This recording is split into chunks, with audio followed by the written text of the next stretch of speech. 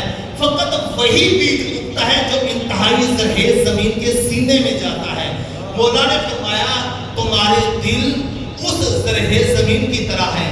ہم تو ہدایت کا بیج اس طرح بکھیرتے ہیں، کچھ کے دل رستے بنے ہوئے ہیں جہاں پہ ہر چیز آ جا رہی ہے، ہر طرح کی ٹریفک وہاں سے گزر رہی ہے، ہر طرح کا بندہ وہاں سے گزر رہا ہوتا ہے، وہ ہماری بات بھی سنتے ہیں، اس کی بات بھی سنتے ہیں، ہمارے دشمنوں کی بھی سنتے ہیں، وہ جو اچھی اچھی باتیں کرتے ہیں ظاہری طور پر ان کو بھی انہوں نے فالو کیا ہوتا ہے فیس بک اور انسٹا پہ، وہ رات کو ان کی باتیں سنتے ہیں، دن کو ہماری مجلس سنتے ہیں، صبح اٹھ کے کسی اور کا کلام سنتے ہیں، نہایتاً کیا ہوتا ہے اس گزرگاہ کے نتیجے میں وہ بیج خشک ہو جاتا ہے۔ توجہ فرما رہے نہیں فرما رہے؟ اور وہ بیج جو ایک بالکل صاف چٹان کے اوپر گزرتا ہے لیکن دل اتنا سخت ہو چکا ہوتا ہے، کوئی بھی چڑیا آتی ہے آپ اس کو چگ جاتی ہے، ہوس کی چڑیا اس کو چگ جاتی ہے، خواہشوں کی چڑیا اس کو چگ جاتی ہے، اور وہ بیج جو پہلے سے اگی ہوئی جھاڑیوں کے اندر اگتا ہے، دل کے اندر دنیا کی محبت گڑ چکی ہے، دنیا کے لالچ کے پودے اگ گئے ہیں، اب ان دلوں کے اندر امامت کا بیج، ولایت کا بیج گرا ہے، بیج اگا ہے، لیکن جھاڑیوں نے اس کو اگنے نہیں دیا، نیچے ہی دبا دیا ہے۔ فرمایا فقط اس دل پہ ہماری بات اثر کرتی ہے جو دل خالص ہو کے آتا ہے، صاف ستھرا ہو کے آتا ہے، زرخیز ہو کے آتا ہے کہ اب ہم اگنے کے لیے آئے ہیں۔ ورنہ فرمایا خدا نے جو کہا ہے وَأَنزَلَ مِنَ السَّمَاءِ مَاءً فَأَحْيَا بِهِ الْأَرْضَ بَعْدَ مَوْتِهَا، ہم آسمان سے پانی نازل کرتے ہیں جس سے کیا ہوتا ہے زمین مردہ ہونے کے بعد دوبارہ زندہ ہو جاتی ہے۔ مولا نے کہا ساری زمین تو مردہ ہونے کے بعد زندہ نہیں ہوتی، کوئی پھر کبھی صحرا کی صحرا ہی رہتی ہے، بنجر کی بنجر ہی رہتی ہے، ان کے اوپر تو کوئی اثر نہیں ہوتا۔ توجہ فرما رہے نہیں فرما رہے؟ ہر آیت کو امام نے فرمایا قرآن کے 70 باتیں ہیں، ہم ایک سے پردہ اٹھا کے کہہ رہے ہیں کہ ہر آیت ہمارے بارے میں ہے، باقی 69 جو ہیں ان سے اگر قائم آل محمد پردہ اٹھائیں گے، ہم نے اٹھا دیا تو لوگ دیوانے ہو جائیں گے، لوگ پاگل ہو جائیں گے، تحمل نہیں ہے ان کے اندر اگر ہم بیان کر دیں۔ امامت محیی ہے، حیات عطا کرنے والی ہے، لہذا حیات ملنے کے بعد پہلا مرحلہ کیا ہوتا ہے؟ انسان زندہ ہو جاتا ہے۔ آپ دیکھیں ایک آپ کھیت جو ہوتا ہے فصل جہاں پہ اگری ہوتی ہے اسی کے ساتھ ایک پگڈنڈی بنی ہوتی ہے، بننا جس کو کہتے ہیں پنجابی میں، اسی کے اوپر لوگ گزر رہے ہوتے ہیں، کبھی آپ نے دیکھا ہے اس کے اوپر کوئی چیز نہیں ہوتی، بالکل صاف ہوتا ہے، خالی ہوتا ہے، فقط وہ خاص ایریے کے اندر اگا ہوتی ہے، یعنی جہاں سے زمین حیات اس کے اندر آ چکی ہوتی ہے وہاں پہ رشد شروع ہوتا ہے۔ توجہ فرما رہے نہیں فرما رہے؟ رشد کے لیے، پنپنے کے لیے، نشو و نما کے لیے پہلا مرحلہ حیات کا ملنا ہے۔ جب ہمیں حیات مل گئی اب کیا کرنا ہے؟ اب ایک بات تو طے ہے، مردوں سے ہم جدا ہو گئے ہیں، اب ہم زندہ ہیں، اب ہم مرے ہوئے نہیں ہیں، کسی صورت بھی مرے ہوئے نہیں ہیں، مر کے بھی ہم مرے ہوئے نہیں ہیں۔ من مات علی حب آل محمد مات شہیدا، جو آل محمد کی حب دل میں لے کے مرا وہ شہادت کی موت مرا، اور جو شہادت کی موت مرا مولا اس کا کیا حکم ہے؟ لا تحسبن الذین قتلوا فی سبیل اللہ امواتا بل احیاء عند ربہم یرزقون، وہ تو زندہ ہے، رب سے رزق پا رہے ہیں۔ مولا یہ کون سا رزق ہے جو مرنے کے بعد بھی مل رہا ہے؟ مولا نے کہا ہماری ولایت کا رزق ایسا ہے جو دنیا میں انسان کو حیات عطا کرتا ہے، مرنے کے بعد حیات کا بڑا مرحلہ عطا کرتا ہے خدا، وہاں پہ بھی ہماری ولایت حیات کا رزق عطا کر رہی ہوتی ہے انسان۔ توجہ فرما رہے نہیں فرما رہے؟ حیات کے بعد اگلا مرحلہ رشد کا ہوتا ہے۔ اب زندہ جو ہو چکا ہے اس کے اندر بجلی آ چکی ہے، اب اس شخص نے ترقی کرنی ہے، اب اس شخص نے کمال کی طرف بڑھنا ہے، اب اس شخص نے رشد کرنا ہے، اب اس نے زندہ آگے بڑھنا ہے۔ رشد معاشرے نے بھی کرنا ہوتا ہے، معاشرے کے رشد اور معاشرے کے پنپنے سے پہلے، معاشرے کے نشو نما کرنے سے پہلے اپنی ذات کا، اپنی اندر کا، اپنی شخصیت کا رشد کرنا ضروری ہوتا ہے۔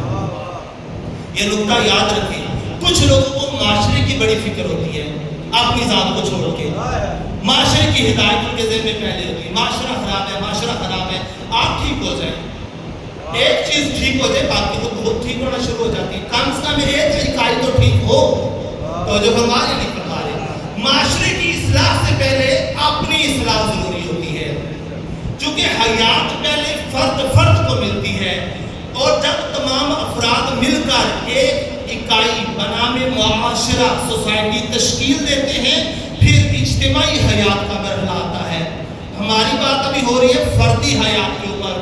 جب ایک شخص منبع ولایت کے ساتھ, منبع حیات کے ساتھ اس نے اپنے آپ کو جوڑ دیا ہے, متصل کر لیا ہے, آب حیات اس نے پینا شروع کر دیا ہے, حیات اس کو مل گئی ہے, اب اس نے رشد کرنا ہے. رشد کرنے کے لیے کیا کرنا پڑے گا؟ اس کو منبع حیات کے ساتھ ساتھ رہنا پڑے گا. توجہ ہے نہیں ہے؟ یوں نہیں ہوتا. آج بھی دیکھیں, جب تک آپ چاہتے ہیں نا آپ روشنائی چیزیں دیں, ان کو پاور ہاؤس کے ساتھ جڑا ہوا رہنا ضروری ہوتا ہے. ممکن ہے کوئی کہے آج کل تو ریچارجبل چیزیں آ گئی, آپ ریچارج کر کے بشک اس کو اتار لیں منبع سے, اس کے بعد بھی وہ روشنی دے گی. لیکن آپ جانتے ہیں بڑی سے بڑی, کم سے کم آج مثال ہے, بڑی سے بڑی بھی چارج ہونے والی شے ایک خاص مدت تک ہی چارج رہ سکتی ہے, اس کو پھر ضرورت پڑ جاتی ہے. جو لوگ ہوتے ہیں نا کہ کچھ عرصے کے لیے اہل بیت کی تعلیمات پڑھ لے, کہتے ہیں اب کافی ہو گیا, اب دوسری چیزیں بھی پڑھنی چاہیے تاکہ انسان کا ذہن کھلے. وہ ذہن کھولنے کے چکر میں جو اس کے دل میں آیا ہوتا ہے وہ بھی کما بیٹھتا ہے. بڑے بڑے اہل بیت کے در سے ہم نے جام ولایت نوش کرتے ہوئے آج دیکھیں گمراہ ہو گئے. انسٹاگرام فیس بک پہ ان کے آج کے دن کے آپ کالم پڑھنے جا کے. توجہ فرما رہے نہیں فرما رہے؟ یہ کون لوگ ہوتے ہیں جنہوں نے تھوڑی دیر کے لیے خود کو چارج کیا ہے پاور ہاؤس کے ساتھ, پھر خود کو ڈسکنیکٹ کر لیا ہے. اب اس ڈسکنیکٹ ہونے کے نتیجے میں کیا ہوا ہے, جب بیٹری ادھر سے ختم ہوئی, انہوں نے کسی اور منبع سے اس کو چارج کرنا چاہا. اب وہاں سے تو ان کو وہ اصلی روشنی نہیں ملے گی, اصل نور ولایت نہیں ملے گا, جو گمراہی ملے گی ایمان پہ ہونا شروع ہو گئی ہے. توجہ ہے یا نہیں ہے؟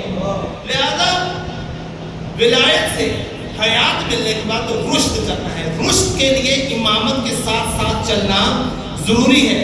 امام حسین علیہ السلام جب پوری تیاری کر کے ان کا کاروان کم از کم میں اپنے طور پر کہہ رہا ہوں 1 کلومیٹر مدینہ سے آگے آ گیا, امام نے پلٹ کر واپس دیکھا. وہ لوگ جو ودا کرنے ہوئے آئے ہوئے تھے نا مدینے کے بڑے بڑے لوگ, ان سب کو امام نے مخاطب کر کے کہا, کیونکہ کچھ لوگ کہہ رہے تھے مولا آپ مکہ جائیے, ہم بھی آپ کے پیچھے پیچھے آ رہے ہیں. توجہ فرما رہے نہیں فرما رہے؟ آپ چلیے, ہم انشاءاللہ تعالیٰ آ رہے ہیں آپ کے پیچھے پیچھے. آج بھی ہوتا ہے, آپ کسی کو پروگرام کی دعوت دیتے ہیں, وہ یہ کہتے ہیں آپ چلے میں بس آیا, اور اگلے دن پوچھتے ہیں آپ آئے نہیں. امام نے پہلے ہی واضح کر دیا. امام نے کہا کہ وہ شخص کہ جس کا دل اللہ سے ملاقات کرنے کے لیے راضی ہو چکا ہے, وہ شخص جو جام شہادت نوش کرنے کے لیے تیار ہے, وہ شخص جو اپنے آپ کو آزما چکا ہے اور وہ جانتا ہے کہ اب دنیا اس کی راہ میں رکاوٹ بننے والی نہیں, فَلْيَرْحِلْ مَعَنَا, اس شخص کو چاہیے کہ وہ ہمارے ساتھ معیت اختیار کرے. امامت کے ساتھ جڑے رہنے کے لیے سب سے پہلا قدم جو اٹھا کر کہاں پہ رکھنا ہے, اپنے نفس کے اوپر رکھنا ہے. نفس کے اوپر قدم رکھ کے آپ نے آگے چل رہے ہیں تو امامت کا دامن ہاتھ میں سنبھال سکیں گے. کیوں؟ امامت کے لیے کچھ چیزوں کو چھوڑنا پڑتا ہے, ان سے ہجرت کرنی پڑتی ہے, ان کو ترک کر کے انسان حرکت کر سکتا ہے نا. 2 قدم بھی چلنے کے لیے سابقہ قدموں سے انسان کو آگے آنا پڑتا ہے. یوں نہیں کہ ایک جگہ پہ رکے ہوئے انسان کرے اب میں چل بھی رہا ہوں, نہیں, وہ اس کو کم از کم ایک جگہ چھوڑنی پڑے گی. امامت کے ساتھ معیت امام میں آنے کے لیے سب سے پہلا مرحلہ اپنے نفس سے عبور کرنا پڑے گا. لَن تَنَالُوا الْبِرَّ حَتَّىٰ تُنْفِقُوا مِمَّا تُحِبُّونَ. اس کی تفسیر میں مولا فرماتے ہیں کہ یہ جو خدا نے کہا ہے کہ بر کو تب تک تم لوگ نہیں پہنچ سکتے جب تک کہ سب سے زیادہ محبوب شے کو اللہ کی راہ میں خرچ نہ کر دو. امام نے کہا ضروری نہیں کہ گھر میں کچھ سونے چاندی کی پڑی ہوئی ایسی چیز ہو جس سے تمہارے دل کی بہت زیادہ اٹیچمنٹ ہو چکی ہو, نہ, بلکہ اپنے دل کے اندر ہماری امامت کے علاوہ جس چیز نے بھی گھر کیا ہوا ہے, جب تک اس کو خرچ نہ کر دو, اس کے ساتھ جڑے ہوئے اپنے ایموشنز کو, اس کے ساتھ جڑی ہوئی اپنی اٹیچمنٹ کو خرچ نہ کر دو اللہ کے لیے, ترک نہ کر دو اللہ کے لیے, تب تک تم ہمارے ساتھ چلنے کے لیے تیار نہیں ہو سکتے. بڑے بڑے لوگ تھے, بڑی بڑی ہستیاں تھیں. مولا مدینے سے نکلنے لگے. ایک شخص نے کہا کہ مولا, بڑے جلیل القدر صحابی تھے جن کی نگاہ میں وہ ہے, انہوں نے کہا کہ آپ تھوڑی دیر کے لیے گھوڑے سے نیچے تشریف لائیں گے. امام علیہ السلام اپنی سواری سے نیچے اترے. فرمایا بولیے. کہنے لگے میں ضعیف ہو چکا ہوں, اٹھ نہیں سکتا, آپ نیچے آ جائیے, مجھے آپ کے سینہ اطہر کو چھونا ہے. امام نے کہا بسم اللہ. لیکن کیوں؟ فرمایا کہ اس لیے رسول اللہ نے کہا تھا کہ میرا بیٹا جو امام ہوگا, جو جنتیوں کا سردار ہوگا, بے یار و مددگار مارا جائے گا اور شقی ترین انسان اس کے سینے کے اوپر نیزے ماریں گے. میں کم سے کم وہ جہاں نیزہ لگنا ہے اس جگہ کو چومنا چاہتا تھا. مینٹیلٹی چیک کیجئے, مینٹیلٹی چیک کیجئے. یعنی پتہ ہے امام ہے, پتہ ہے برحق ہے, پتہ ہے شقی اور بدبخت ہی اس کو قتل کریں گے, نصرت کے لیے نہیں کیا ہے. کہنے لگے میں جہاں پہ نیزہ لگنے ہے اسے چوم لیتے ہیں. جی بھائی تم تو اتنا اثر رکھتے ہو, تمہاری تو اتنی سلام دعا ہے, تمہارے پاس تو اتنا مال و ثروت دیا گیا ہے, تمہارے پاس تو سب کچھ ہے, کیوں نہیں تم قدم اٹھا رہے؟ اس لیے کہ اگر میں نے قدم اٹھایا تو میری فیملی کا کیا بنے گا. تو جو فرمایا جب امام دعوت دے اس وقت سب سے پہلے اپنے نفس پر اگر آپ نے قدم نہ رکھا, ہم کبھی بھی امام کی معیت میں نہیں جا سکیں گے. نفس پر قدم رکھنے سے مراد یہ نہیں ہے ہم کاروبار چھوڑ دیں, ترقی کرنا چھوڑ دیں. نہیں, کاروبار کریں. خدا کی قسم میرا یہ ٹاپک نہیں ہے. سب سے زیادہ اہل بیت نے کہا ہے کہ تمہیں چاہیے کہ تم سب سے زیادہ دنیا میں ترقی کرو. حسنۃ فی الدنیا و حسنۃ فی الآخرہ. فرمایا حسنۃ فی الدنیا کا مراد یہ ہے ہماری امامت کے دامن کو تھامتے ہوئے دنیا میں سب سے زیادہ تم ترقی کرو, تم کمال پر پہنچو دنیاوی لحاظ سے, اور آخرت میں بھی تم سرخرو اور کامیاب ہو جاؤ. اور ہمیں چاہیے کہ ایک مومن کمزور ہے تو دوسرے مل کر اس کو پش اپ کریں, اس کو اٹھائیں, اس کو پوش کریں. دنیا میں ترقی رکاوٹ نہیں ہے عزیزان دین کے اندر, اس کے ساتھ اتنی اٹیچمنٹ رکاوٹ ہے اور باعث مشکل ہے کہ جب آپ کا امتحان آ جائے وہ اٹیچمنٹ آپ کو ایک قدم آگے بڑھنے نہ دے. اس اٹیچمنٹ سے ہم نے نکلنا ہے. ترقی کرتے ہوئے, آگے بڑھتے ہوئے, دنیا کی مہنگی ترین چیزیں رکھتے ہوئے, بہترین موبائل رکھنے میں کوئی قباحت نہیں, بہترین واچز پہننے میں کوئی قباحت نہیں, لیکن یہ چیزیں آپ کے لیے رکاوٹ نہ بنے, ان سے محبت نہ ہو.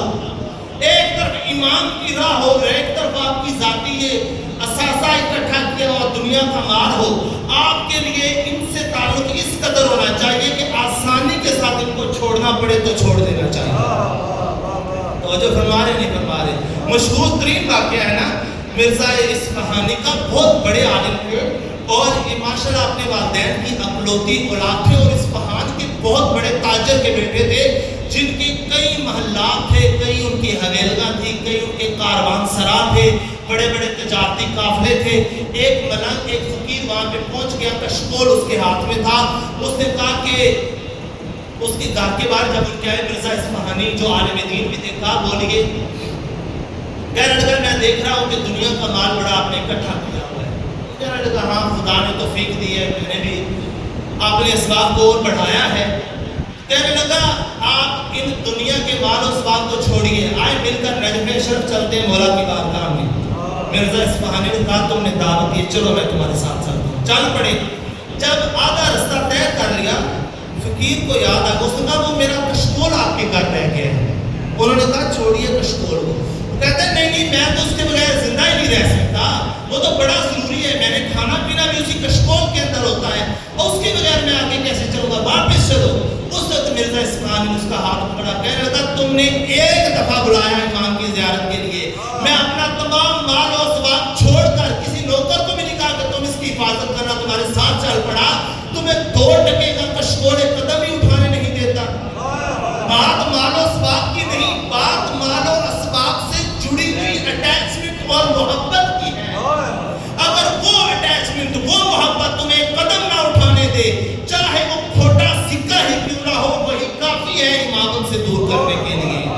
اور اگر آپ کے پاس آج دنیا کی حکومت ہو اور ایک طرف آپ کا آسانی سے کہہ سکتے ہیں. رہبر معظم سے یہ سوال کیا گیا تھا نا حضرت آیت اللہ العظمیٰ خامنہ سے، اگر آج آپ کو حکومتی عہدہ چھوڑنا پڑے، ولایت فقیہ کے منصب سے آپ دور ہو جائے تو آپ کیا کریں گے؟ انہوں نے کہا میں کسی دور دراز علاقے کی چھوٹی سی مسجد کے منبر اور محراب کے اوپر جا کر امامت کرواؤں گا، لوگوں کو اہل بیت کی طرف دعوت دوں گا، اور میں نے کیا کرنا ہے؟ توجہ فرما رہے نہیں فرما رہے؟ یہ جب انسان کا دل فقر کی اس منزل پر فائز ہو، وہ ولی بن سکتا ہے، وہ ولایت کے ساتھ اپنا آپ ظاہر کر سکتا ہے میں کس قدر متمسک ہو چکا ہوں. چھوٹی چھوٹی چیزیں جب رکاوٹ بن رہی ہیں انسان کے لیے، معمولی سی چیز بن جائے. عزیزان ایمان، ہمیں نفس ہے جو کسی طرف نہیں جانے دیتا. ان النفس لامارۃ بالسوء، نفس کا تو کام ہی یہی ہوتا ہے مسلسل میں ایسی چیزوں کے اوپر ابھارنا کہ جو ہمارے ضرر میں ہیں، جو ولایت سے دوری کا باعث بنتے ہیں.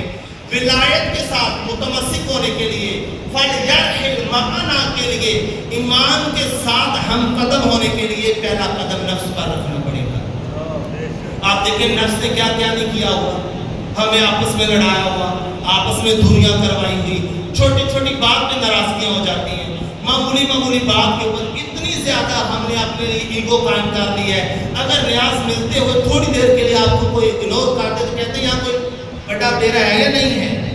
بھائی کیا ہو گیا آج؟ جی ہمیں دیکھیں اگنور کیا جا رہا ہے، کوئی بات نہیں. آپ کے گھر میں جو ہے وہ آپ نے خود کمایا ہوا ہے یا بعد میں حجت نے دیا ہوا ہے؟ کیا وہ ان کا دیا ہوا نہیں ہے؟ توجہ فرما رہے ہیں نہیں فرما رہے؟ جس کا عقیدہ اور جس کا ایمان یہ ہو روزے کل ورا پہ جم نہیں، اس کے دائیں ہاتھ سے کائنات کو رزق ملتا ہے، تو جو کچھ تیرے گھر میں ہے یہ تیرا اپنا ہے یا اس کا دیا ہوا ہے؟ توجہ فرما رہے نہیں فرما؟ کیوں معمولی سی ایگو کے لیے ایک دوسرے کے ساتھ ہم ناراض ہوں؟ کیوں معمولی سی نفسانی خواہش کے لیے میں ایک دوسرے کی غیبت کر ڈالوں؟ آج میں 11ویں امام حسن عسکری علیہ السلام تو بڑا خوبصورت قول پڑھ رہا تھا، اس کی عربی میرے ذہن میں نہیں، کتاب شریف پہ بہار الانوار میں مولا نے فرمایا جو بھی کوئی شخص ایسے آدمی کی تعریف بے جا کرے گا جو قابل تعریف نہیں ہے، وہ لوگوں کی تنقید کی زد میں آ جائے گا. جو بھی ایسے شخص کی تعریف کرے اور بے جا تعریف کرے جو لائق تعریف نہیں، وہ تنقید کی زد میں آ جائے گا. اس لیے کہ اس کائنات مادی کے اندر، اس جہان فانی کے اندر اگر کوئی لائق تعریف ہے تو وہ وہی ہے جن کے اوپر ہم نماز میں درود پڑھتے ہیں. ان کے علاوہ جو بھی ہے وہ کسی نہ کسی نقص کا حامل ہے، اس میں ضرور کسی نہ کسی جگہ پہ شارٹیج ہے، کمی ہے، نقص ہے. ہمیں کیوں کسی ایسے شخصیت کو بیان قرار دینے کہ جب اس کے بارے میں کوئی پتہ منفی یا کوئی ایسا نیگیٹو کمنٹ کر دے تو ہم پھر اس شخص کے لیے وہ کلمات کہنا شروع کر دیں گے جو نام لینے سے انسان کتراتا ہے. عزیزان ایمان، محمد وآل محمد صلوات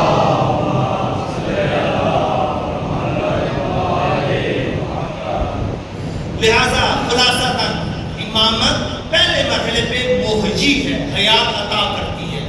حیات ملنے کے بعد اب صف مرتقاب سے الگ ہے، اب زندوں میں آ گئے ہیں. اگلے مرحلے میں رشد اور نمو کا مرحلہ ہے. اب ہم نے آگے بڑھنا ہے، اب ہم نے ترقی کرنی ہے. عزیزان اگر ہم ساری زندگی اس بات میں مناظرہ کرتے رہے کہ وہ مردہ ہیں ہم زندہ ہیں، وہ مردہ ہیں ہم زندہ ہیں، وہ منبع حیات سے متصل نہیں ہے ہم متصل ہیں، اتصال کے بعد اگلا مرحلہ رشد کا ہوتا ہے. رشد نہ کریں ہم تو چھوٹے چھوٹے بچے رہ جائیں گے، اور چھوٹے بچے معمولی باتوں پہ الجھتے رہتے ہیں.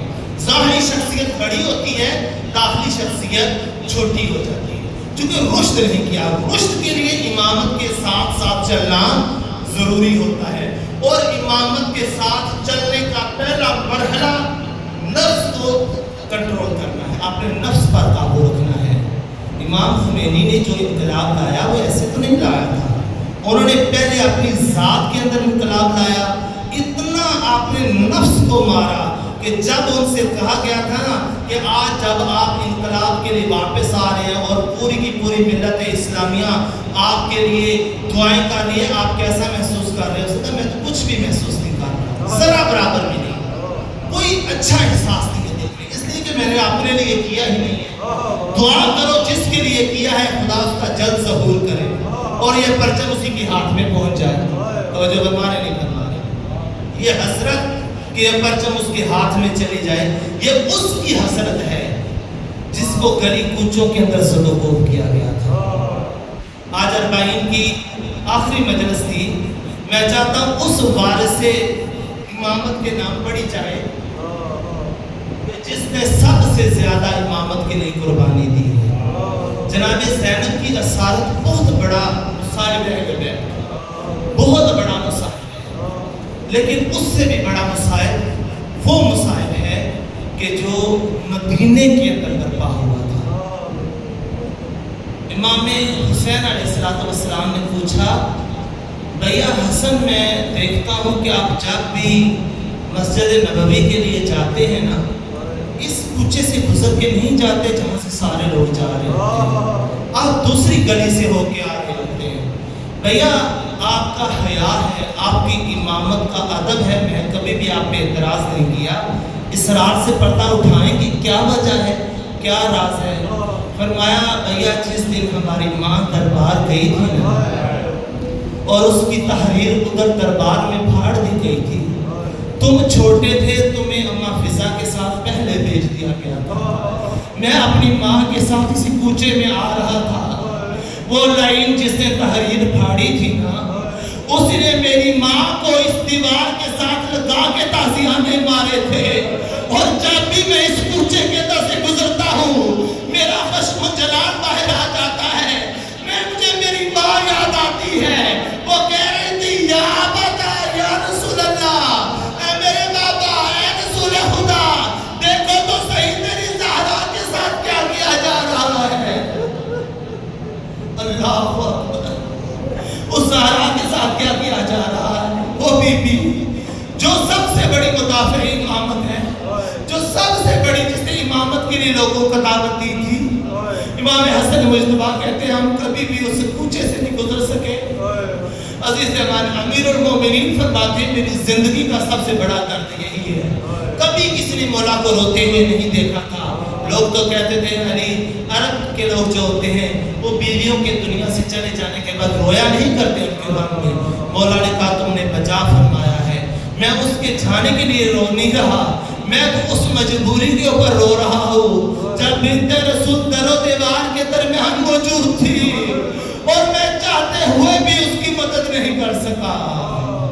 الا لعنۃ اللہ علی القوم الظالمین وسيعلم الذين ظلموا أي منقلب ينقلبون۔